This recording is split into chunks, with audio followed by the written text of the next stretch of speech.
साथियों, मध्य प्रदेश के देवास इलाके में एक मकान पर पाकिस्तानी झंडा लहराने का मामला सामने आया है। सवाल ये है कि जानबूझकर यह हरकत हुई है, कोई साजिश हुई है।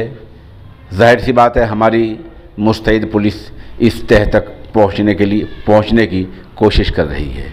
मध्य प्रदेश का देवास इलाका है। मकान मालिक का नाम फारूक खां है, जिसको गिरफ्तार कर लिया गया है। इब्तिदाई जांच में ये बात सामने आई है कि फारूक खां के बेटे ने ये झंडा लहराया था। जाहिर सी बात है, मुल्क में रहकर दूसरे मुल्क का झंडा लहराना, मकान पर झंडा लहराना, खुले में झंडा लहराना, ये गलत हरकत है, बेजा हरकत है, गैर कानूनी बात है, माहौल को बिगाड़ने वाली बात है। ये साजिश भी हो सकती है मुल्क के अमन व अमान को बिगाड़ने के लिए, मुल्क की शांति को बिगाड़ने के लिए, मुल्क के सलामती और पुरअमन माहौल को बिगाड़ने के लिए इस तरह की साजिशें हो सकती हैं। पुलिस को इनकी तह तक जाना चाहिए। इलाका मध्य प्रदेश का है, देवास इलाका है, जहां फारूक खां के मकान पर पाकिस्तानी झंडा लहराता देखा गया है।